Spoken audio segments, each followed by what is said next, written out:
балалар, сабағымызды бастамас бұрын бір-бірімізге жылылық сыйлап, шаттық шеңберін құрайық. Қанекей, барлығымыз бір-біріміздің қолдарымыздан ұстаймыз. Қанымызбен бір-бірімізге жылылық сыйлап тұрамыз да. Қанекей, айтамыз, үлкен едесіз, кіші едесіз,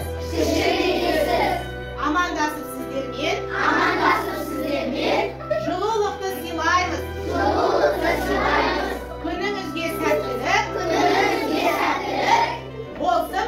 сәттілік, болсын бізге сәтті күн. Ал балалар, өткен сабағымызды пайдалау үшін кубизм әдісін пайдаланамыз. Ал қазір осы кубизм әдісімізді білеміз, кубиктің қай жағы түседі, сол сұраққа жауап береміз, солай ма? Ал кеттік бірінші сұрағымыз.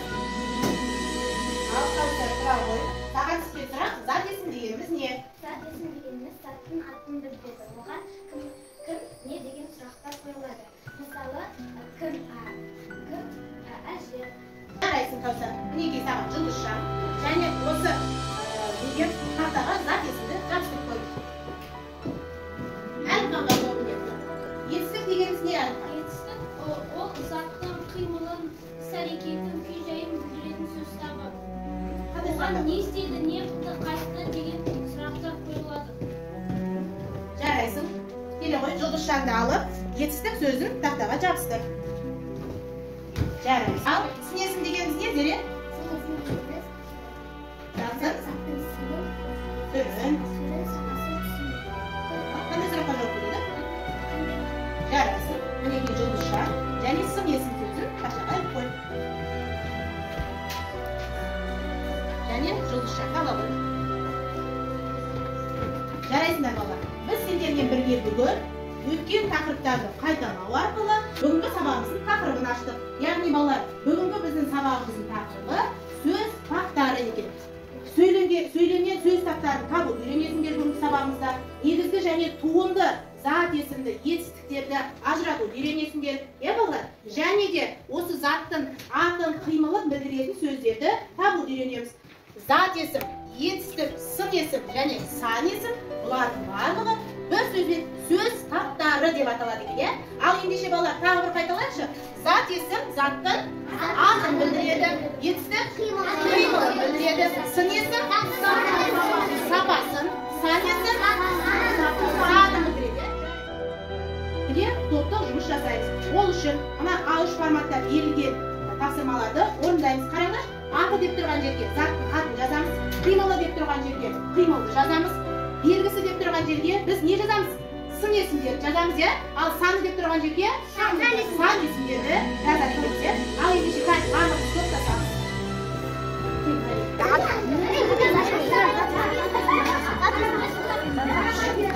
Қанекей, әдемі жазамыз.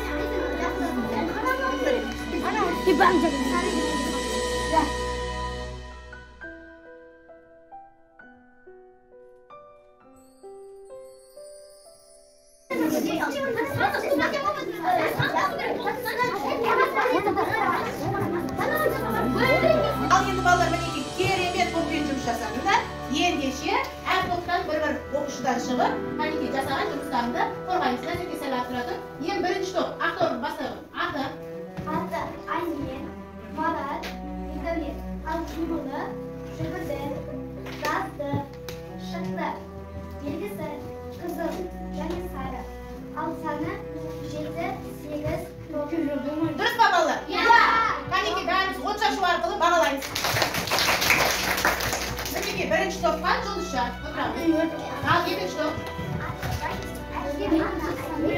Тыныштық сақтаймыз.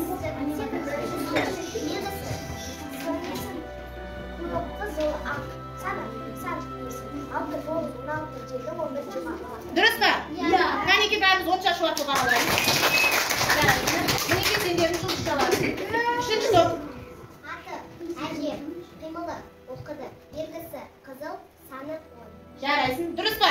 Бағалаймыз от шашу арқылы. Жарайсыңдар балалар. Керемет топтық жұмыс жасадық. Бірақ балалар, алтын ережені естен шығармай сабаққа назар аударайық. Әже, бұл қандай тағам?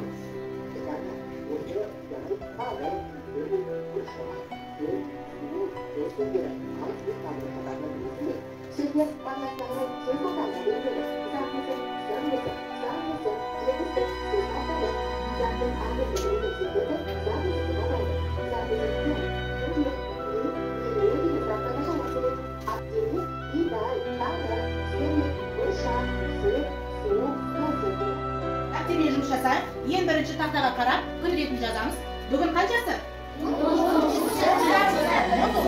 жазамыз. 19-сы сынып жұмысы. Әдемі қылып, көркем жазамыз. Жазған кезде балалар, жазу ережесін сақтаймыз, иә? Оқушы қалай отыру керек, кәнеки? Ойымызды тіктейміз. Жарайсыздар. 40-шы жаттығу. Зере оқи қой. Ауылға барғанда, мен биылғы жазда ауылға бардым. Онда менің Еркебек ағам тұрады. Жаз бойы ағамның қыздары Назерке. Үмітпен келген Қанша оқи қой? қоятаған еді. Жоқ, берем ғой, деді ағам. Биылғы жұмысты берен бол. Сондықтан тур биенің құлынын мінгізсем бе деп отыр. Сөйтіп ауылдан ат мініп қайтты. Биыл құлын болғанмен бізде келе ат болмай ма? Жарайсыздар. Ендеше балалар, сұрақтарға жауап берейікші. Дархан қайда барды? Айта ғой Зере. Дархан биыл ауылға барды. Биыл ауылға барды, иә? Ал келесі сұрақ. Ауылда Дархан немен айналысты? Ал Мирас айта ғой. Жарайсың. Ал Дархан қандай бала? Айта ғой Зере. Дархан қандай бала? Дархан жақсы бала. Ол қандай бала? Өте жақсы. Еңбекқор екен, иә? Отыра ғой. Ары қарай, оған ағасы не атады? Ердәулет? Құлын атасы. Неліктен? Сен жақсы баласың, мейірімді, сен қамқор баласың деп сол құлынды атады. Жарайсың. Ал енді, Ерлан, сен жазда қайда демалғың келеді? Онда тұра ғой. Дархан ауылына барып демалады екен, сен қайда барып демалғың келеді? Теңізге барып демалғысы келетін, отыра ғой, жарайсың. Ал ендеше балалар, осы 40-шы жаттығудың алғашқы 2 сөйлемін дәптеріңізге көркем етіп жазамыз. Онда менің Еркебек ағам тұрады. Кім Еркебек ағам? Дейді тұрады. Жарайсың, өте керемет. Мінекей осы сөйлемдерді сөз таптарына талдаған қыздарға мен жұлдызшаларымды таратамын. Айнен, жұлдызшалар ғой. Және бақ. Жарайсыздар. Келесі жаттығуға қараймыз. 41-ші жаттығу. 41-ші жаттығуда не дейді бізде? Зереде басқа. Ал Даяна, 41-ші жаттығу берген оқыш.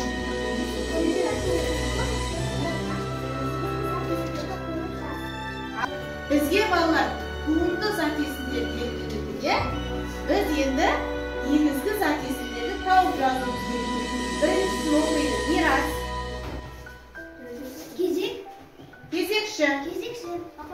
Екіншісін оқиды. Оқи ғой Іңкәр. Сыйлық. Сыйлық. Ердәулет. Ерлан.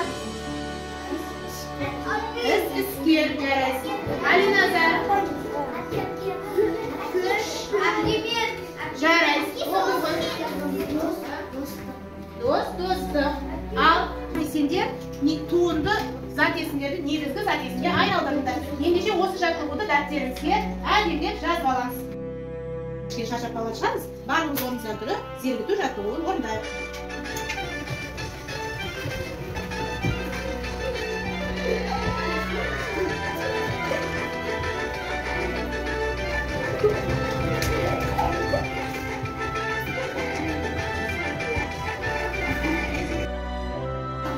Бүгінгі сабағымызды бекіту үшін сендерге қолдарына кесте таратып бердім. Осы кестеге қараймыз. Берілген сөздерді кестеге дұрыс орналастыруымыз керек. Парақтар арқылы сендердің сабақта не түсінгендеріңді және білімдеріңді бағалаймыз. Жазып болған соң осы сөздерді пайдаланып, астына бір сөйлем құраймыз. Ендеше балалар, бекітуге арналған тапсырманы орындап болсақ, балалар, сабағымызды аяқтайды. Бүгінгі сабақтан алған әсерлерімді осы қолымда тұрған сиқырлы шар арқылы айтып өтіңдер. Шарды ұстайсыңдар. Бүгін сабақта сендер түсінікті болды ма? Қызықты болды ма? Сендерге ұнады ма? Әлде сабақты түсінбей қалдыңдар ма? Осы сиқырлы допты ұстап тұрып айтамыз кәнекей. Бірақ бұл доп өте ыстық. Тез айтамыз, қолымыз күйіп қалмасын. Кән Назерке. түсінікті. Бүгінгі сабақ өте қызық болды. Бүгінгі сабақ өте қызық болды. Маған бұл сабақ ұнады. Бүгінгі сабақ өте керемет болды. Маған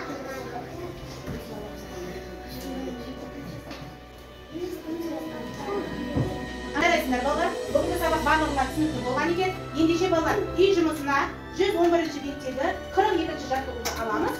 Қанекей, бүгінгі сабағымыз осымен аяқталды.